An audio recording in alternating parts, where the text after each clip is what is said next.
నమస్తే, welcome to BSK news. నేను మీ ఆదిత్య. ముందుగా బులెటిన్ హెడ్లైన్స్.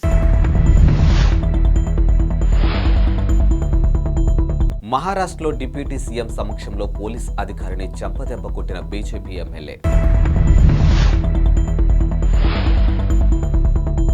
పాక్లో సార్వత్రిక ఎన్నికల వాయిదా.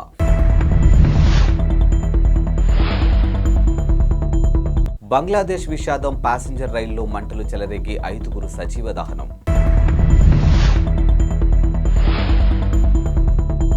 మహారాష్ట్రలోని పూణే శుక్రవారం షాకింగ్ ఘటన వెలుగు చూసింది. ఇక నగరంలోని సానూన్ హాస్పిటల్లో జరిగినటువంటి కార్యక్రమంలో డిప్యూటీ సీఎం అజిత్ పవార్ సమక్షంలో బీజేపీ ఎమ్మెల్యే సునీల్ కాబ్లే దురుసుగా ప్రవర్తించారు. ఇక పోలీసు సిబ్బందులతోని ఓ అధికారిపై ఆయన చేయి చేసుకున్నారు. సహనం కోల్పై చెంపదెబ్బ కొట్టారు. ఇందుకు సంబంధించినటువంటి వీడియో సోషల్ మీడియాలో వైరల్గాను మారింది. కార్యక్రమం ముగిసిన తర్వాత సునీల్ కాబ్లే వేదిక నుంచి బయలుదేరిన సమయంలో ఈ ఘటన జరిగింది. ఇక వేదిక దిగుతున్న క్రమంలో నిలబడి ఉన్న పోలీస్ సిబ్బందిపై కోపంతో ఉద్దేశపూర్వకంగా చెంపదెబ్బ కొట్టడంతో వీడియోలో స్పష్టంగానూ కనిపించింది. ఈ ఘటన జరిగిన సమయంలో డిప్యూటీ సీఎం అజిత్ పవార్ వేదికపైనే ఉన్నారు.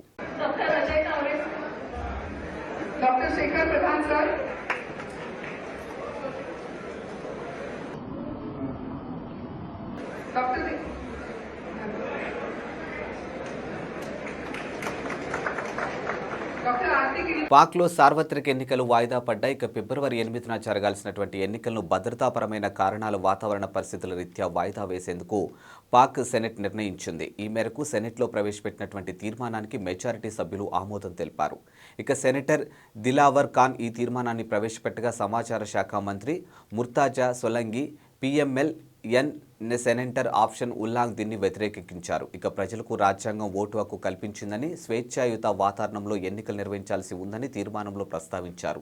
అన్ని ప్రాంతాల వారు ఎన్నికల్లో పాల్గొనేలా చూడాలని పేర్కొన్నారు. పాక్లో చలి తీవ్రత ఎక్కువగా ఉండే జనవరి, ఫిబ్రవరి మాసాల్లో బలోచిస్తాన్ ప్రావిన్స్ ఓటర్ల స్పందన తక్కువగా ఉండవచ్చని తీర్మానంలో అభిప్రాయపడ్డారు. ఈ విషయంపై పలు రాజకీయ పార్టీలు ఆందోళన వ్యక్తం చేసిన విషయాన్ని కూడా తీర్మానంలోనూ ప్రస్తావించారు. ఇక ఇటీవలే ఉగ్రవాదుడి దాడుల నేపథ్యంలో ప్రచారంలో పాల్గొనే రాజకీయ నాయకులు భద్రతపై కూడా తీర్మానంలో ఆందోళన వ్యక్తమైంది. ఇక ప్రముఖ నాయకులకు ప్రమాదం పొంచి ఉందని అంతర్గత వ్యవహారాల శాఖ హెచ్చరికలు కూడా తీర్మానంలోనూ పేర్కొన్నారు. ఇక బైబర్ బలోచిస్తాన్ ఉగ్రవాదులు పెరిగినటువంటి పైనన్ని ప్రస్తావించారని, ఈ సమస్యలు పరిష్కరించకుండా ఎన్నికలు నిర్వహించడం ప్రాథమిక హక్కుల ఉల్లంఘన కిందకు వస్తుందని సెనెట్ అభిప్రాయపడింది. ఈ మేరకు ఎన్నికల వాయిదా తీర్మానాన్ని మెజారిటీ సభ్యులు అనుకూలంగా ఓటు వేశారు. బంగ్లాదేశ్ రాజధాని ఢాకాలో విషాదకర ఘటన జరిగింది. ఇక ప్యాసింజర్ రైలులోంచి మంటలు చెలరేగి 5గురు వ్యక్తులు సజీవ దహనం అయ్యారు. ఇక బైసోర్ నుంచి రాజధాని ఢాకాకు చేరుకున్నటువంటి బైనాపోల్ ఎక్స్ప్రెస్లో ఒక్కసారిగా మంటలు చెలరేగడంతో ఈ ప్రమాదం జరిగింది. కనీసం 4 కోచ్లో మంటలు వ్యాపించాయని అగ్నిమాపక అధికారి రగ్బుల్ హసాన్ వెల్లడించారు. ఇక 5గురు చనిపోయారని, వారి మృతదేహాలను గుర్తించామని పోలీస్ కమాండర్ ఆల్ మెయిన్ మీడియాకు తెలిపారు. ఇక ఢాకాలోని ప్రధాన రైల్వే టెర్మినల్ గోపీబాగ్ వద్ద రైలులో మంటలు చెలరేగినట్లు ప్రత్యక్ష సాక్షులు చెబుతూ ఉన్నారు. వందలాది మంది పరిగెత్తుకొచ్చి మంటల్లో కాలిపోతున్న ట్రైన్ నుంచి చాలా మంది ప్రయాణికులు బయటకు లాగారని వెల్లడించారు. ఇక మంటలు చాలా త్వరగా వ్యాపించాయని వివరించారు. కాగా ఈ రైల్లో కొందరు భారతీయులు కూడా ఉన్నట్లు స్థానిక మీడియా రిపోర్టులు వెల్లడించాయి. జాతీయ ఎన్నికలను బహిష్కరించాలంటూ ప్రతిపక్షాల నిరసనలు తెలుపుతున్న సమయంలో జరిగిన ఈ ఘటనలో కుట్రకోణంపై పోలీసులు అనుమానాలు వ్యక్తం చేస్తూ ఉన్నారు. ఎవరైనా నిప్పు పెట్టి ఉంటారా అనే కోణంలో సందేహిస్తూ ఉన్నారు. ఈ అగ్ని ప్రమాదం విధ్వంసం దాడికి భావిస్తున్నామని పోలీస్ చీఫ్ అన్వర్ హుస్సేన్ పేర్కొన్నారు. గత నెలలో కూడా బంగ్లాదేశ్లో ఇలాంటి ఘటనే జరిగిందని, రైలులో మంటలు చెలరేగి 4 వ్యక్తులు చనిపోయారు. ఈ ఘటనకు ప్రతిపక్ష బంగ్లాదేశ్ నేషనలిస్ట్ పార్టీ కారణమని పోలీసులు, ప్రభుత్వ నేతలు ఆరోపించారు. అయితే ఈ ఆరోపణలు బీఎస్బీ తీవ్రంగాను వ్యతిరేకించింది. రాష్ట్ర మంత్రివర్గ సూచనల మేరకు గవర్నర్ వ్యవహరించాలని సర్వోన్నత న్యాయస్థానం తేల్చి చెప్పింది. ఇక మంత్రులను తొలగించే అధికారం గవర్నర్కు లేదని పేర్కొంది. తమిళనాడు మంత్రి వి సెంధిల్ తొలగింపు కేసులో మేరకు తీర్పు వెలువరించింది. ఇక రవాణా శాఖలో ఉద్యోగుల పేరిట నిరుద్యోగుల నుంచి భారీగా సొమ్ము వసూలు చేశారన్న ఆరోపణలపై మంత్రి సెంధిల్ బాలాజీని ఈడీ అధికారులు గత జూన్ 13న అరెస్ట్ చేశారు. దీంతో మంత్రిని కేబినెట్ నుంచి బర్తరఫ్ చేస్తూ గవర్నర్ ఆర్ఎన్ రవి ఆదేశాలు జారీ చేశారు. ఈ ఆదేశాలను మద్రాస్ హైకోర్టు పక్కన పెట్టింది. మంత్రి అరెస్ట్ అయ్యాక కూడా మంత్రివర్గంలో కొనసాగుతున్న సవాలు చేస్తూ ఎంఎల్ రవి అనే న్యాయవాది దాఖలు చేసిన పిటిషన్ను కోర్టు పరిగణలోకి తీసుకోలేదు. ఇక దీంతో సదరు న్యాయవాది సుప్రీంకోర్టును ఆశ్రయించారు.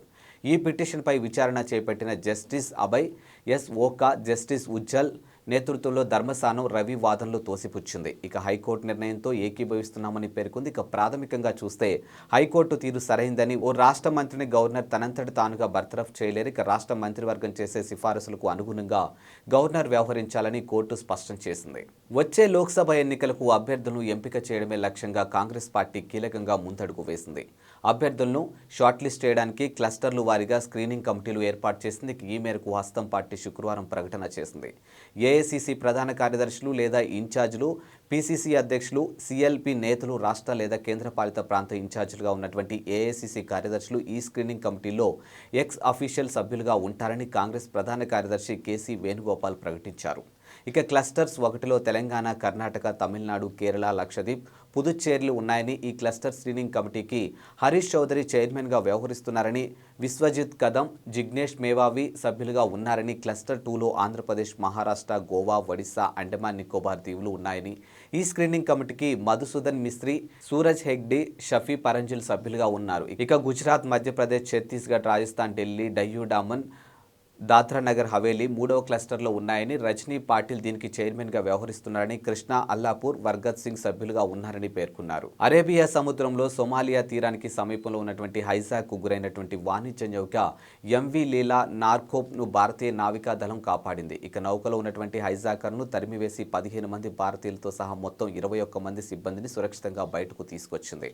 గురువారం సాయంత్రం ఈ నౌక హైజాక్కు గురైంది. ఇక సుమారు 6 ఆగంతకులు ఆయుధాలతో నౌకలోకి ప్రవేశించి హైజాక్ చేశారు. వెంటనే నౌకలో ఉన్నటువంటి సిబ్బంది తమను కాపాడాలంటూ ఎమర్జెన్సీ సందేశాన్ని పంపించారు. సమాచారం అందుకున్న వెంటనే భారత యుద్ధ నౌక ఐఎన్ఎస్ చెన్నైతో పాటు గస్తీ విమానాలు, హెలికాప్టర్లు రంగంలోకి దిగి వాణిజ్య నౌకను ఐఎన్ఎస్ చెన్నై చుట్టుముట్టి హైజాకర్లకు హెచ్చరికలు జారీ చేశారు. ఈ క్రమంలో మార్కోస్ కమాండోల బృందం నౌకలోకి ప్రవేశించింది. ఇక దీంతో బెదిరిపోయినటువంటి హైజాకర్లు నౌకను వదిలి పారిపోయారు.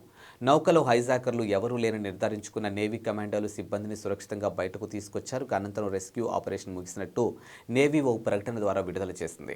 విజయవాడ ఎంపీ అభ్యర్థిగా వచ్చే ఎన్నికల్లో వేరే వారికి అవకాశం ఇస్తామని చంద్రబాబు తనతో చెప్పారని శుక్రవారం మీడియాకు తెలిపిన టీడీపీ నేత కేశినేని నాని ఈరోజు సంచలన ప్రకటన చేశారు. ఇక త్వరలోనే ఢిల్లీ వెళ్లి లోక్సభ స్పీకర్ని కలిసి తన లోక్సభ సభ్యత్వాన్ని రాజీనామా చేస్తానని, ఆ మరుక్షణమే టీడీపీకి రాజీనామా చేస్తానని అందరికీ తెలియజేస్తున్నానంటూ ఎక్స్ వేదికగా పోస్ట్ పెట్టారు. నేను పార్టీకి అవసరం లేదని చంద్రబాబు నాయుడు గారు భావించిన తర్వాత కూడా పార్టీలో కొనసాగడం సబబు కాదని నా భావన అని ఆయన వ్యాఖ్యానించారు. ఇక చంద్రబాబు, నారా భువనేశ్వర్లతో తానున్న ఫోటోని ఈ సందర్భంగా నాని షేర్ చేశారు. ఇదిలా ఉంచితే కేశినేని నాని శుక్రవారం ఉదయం రాజకీయ పరంగా ఆసక్తికర వ్యాఖ్యలు చేశారు. విజయవాడ ఎంపీ అభ్యర్థిగా వచ్చే ఎన్నికల్లో వేరే వారికి అవకాశం ఇస్తామని చంద్రబాబు తనతో చెప్పారని, ఈ మేరకు టీడీపీ నేతలు ఆలపాటి రాజా, నెట్టెం రఘురాం, కొనకళ్ళ నారాయణ గురువారం సాయంత్రం వచ్చి తనకు చెప్పారని అన్నారు. ఇక తిరువురులో చంద్రబాబు పాల్గొనే సభ నిర్వహణ బాధ్యతలు కూడా వేరే వారికి అప్పగించినట్లు, తనను జోక్యం చేసుకోవద్దని చెప్పారని ప్రకటించిన విషయం కూడా తెలిసిందే. కాంగ్రెస్ ప్రభుత్వం 6 గ్యారెంటీలకు చట్టబద్ధత కల్పించిందని మంత్రి తుమ్మల నాగేశ్వరరావు అన్నారు. ఇక ఖమ్మంలోని 54వ డివిజన్లో శుక్రవారం నిర్వహించినటువంటి ప్రజాపాలన అభయహస్తం దరఖాస్తుల స్వీకరణ కార్యక్రమాన్ని ఆయన సందర్శించారు. ఈ సందర్భంగా ఆయన మాట్లాడుతూ ప్రజల వద్దకే పాలన తీసుకుపోవాలనే ఉద్దేశంతో తమ ప్రభుత్వం ప్రజాపాలన కార్యక్రమాన్ని నిర్వహిస్తుందని అన్నారు. రేపటితో దరఖాస్తుల స్వీకరణ ప్రక్రియ ముగుస్తుందని గుర్తు చేశారు. ఇప్పటి వరకు దరఖాస్తు చేసుకుని వారు చివరి రోజైనటువంటి శనివారం తమ తమ గ్రామ పంచాయతీ కార్యాలయాలు లేదా పట్టణాల్లో ఉన్నటువంటి వార్డు కార్యాలయాల్లో అధికారులకు దరఖాస్తులు అందించవచ్చని సూచించారు. 6 గ్యారెంటీల అమలుకు తమ ప్రభుత్వం కట్టుబడి ఉందని అన్నారు. ఇక ప్రభుత్వం ఏర్పడిన 2 రోజులకే మహిళలకు ఉచిత బస్సు సౌకర్యం కల్పించామని గుర్తు చేశారు. అలాగే రాజీవ్ ఆరోగ్యశ్రీ పరిమితిని 5 లక్షల నుంచి 10 లక్షలకు పెంచామని అన్నారు. ఇక మిగతా పథకాలు లబ్ధి కోసం ప్రజలు ఆందోళన చెందవద్దని, అర్హులైతే మీ ఇంటికే పథకాలు నడిచి వస్తాయని భరోసా ఇచ్చారు. ఈ సందర్భంగా తుమ్మల పలువురు దరఖాస్తుదారులతో ముచ్చటించారు. కనిగిరిలో ఏర్పాటు చేసినటువంటి రా కదలిరా సభలో టీడీపీ అధినేత చంద్రబాబు ఆసక్తికర వ్యాఖ్యలు చేశారు. ఇప్పుడు కొత్త విధానానికి తాను శ్రీకారం చుట్టానని వెల్లడించారు. ఇక తనతో సహా ప్రస్తుతం ఉన్నటువంటి టీడీపీ ఎమ్మెల్యేలు అందరిపైన ప్రజాభిప్రాయం తీసుకుంటున్నానని తెలిపారు. ఇక నేను బాగా పనిచేస్తున్నాను, మీకు అందుబాటులో ఉంటున్నాను, నేను మీ ఎమ్మెల్యేగా ఉండాలో వద్దో చెప్పండి అంటూ నా నియోజకవర్గ ప్రజలకు ఒక ఐవీఆర్ఎస్ సందేశం పంపించి అభిప్రాయాలు సేకరిస్తున్నామని వివరించారు. ఇక దీనివల్ల సరైన నాయకత్వం వస్తుందని, బాధ్యత కలిగిన నాయకులు వస్తారని, సమర్థవంతమైన నేతలు వస్తారని తెలిపారు. ఇక దీనిపైన ప్రజలు కూడా ఎప్పటికప్పుడు సమాచారం అందిస్తుండాలని చంద్రబాబు కోరారు. నా ఆలోచన ఒక్కటే, అందరికీ సామాజిక న్యాయం జరగాలి. ఆ సామాజిక న్యాయం కోసం నేను ముందుకు వస్తాను అని మీ అభిప్రాయాలు నిర్మోహమాటంగా తెలియచేయండి అంటూ పేర్కొన్నారు. ఏమైనా తప్పులు ఉంటే సరిదిద్దుకుంటాం, మెరుగైన నాయకత్వాన్ని అందించేందుకు ప్రయత్నిస్తామని చంద్రబాబు స్పష్టం చేశారు. సంగారెడ్డి జిల్లా రుద్రారం పరిధిలో ఉన్నటువంటి గీతం విశ్వవిద్యాలయంలో శుక్రవారం విషాదం చోటు చేసుకుంది. ఎం రేణుశ్రీ అనే బీటెక్ విద్యార్థిని కాలేజ్ ప్రాంగణంలో ఆత్మహత్య చేసుకుంది. ఇక శుక్రవారం సాయంత్రం 4 గంటల సమయంలో భవనం 5వ అంతస్తు ఎక్కిన రేణుశ్రీ ఎవరితో ఫోన్తో మాట్లాడుతూనే ఒక్కసారిగా పైనుంచి కిందికి దూకింది. ఇక దీంతో ఆమె చనిపోయింది. రేణుశ్రీ హుటాహుటిన స్థానిక ఉన్నటువంటి ఓ ప్రైవేట్ ఆసుపత్రికి తరలించినప్పటికీ ఫలితం దక్కలేదు. అప్పటికే ఆమె చనిపోయినట్లు వైద్యులు నిర్ధారించారు. కాగా ఈ ఘటనపై యూనివర్సిటీ యాజమాన్యం వెంటనే పటాన్చెరు పోలీసులకు సమాచారం అందించింది. కేసు నమోదు చేసిన పోలీసులు రేణుశ్రీ మొబైల్ ఫోన్ను స్వాధీనం చేసుకున్నారు. ఇక దర్యాప్తు మొదలుపెట్టినట్టు వెల్లడించారు. ఇక హత్యకు గల కారణాలు తెలుసుకునేందుకు ప్రయత్నిస్తున్నామని వెల్లడించారు. కాగా హైదరాబాద్ కుకట్పల్లిలో ఉన్నటువంటి శిల్పా బృందావన్ కాలనీలో ఎల్లమ్మ బండకు చెందినటువంటి ఎం రేణుశ్రీ బీటెక్ మొదటి సంవత్సరం చదువుతుంది. ఆమె ఆత్మహత్య పట్ల తల్లిదండ్రులు, తోటి విద్యార్థులు కన్నీరు మున్నీరవుతున్నారు. ఇవి వాల్టి బులెటిన్ అప్డేట్స్. మరో బులెటిన్తో మళ్ళీ కలుద్దాం. అంతవరకు సెలవు. నమస్కారం.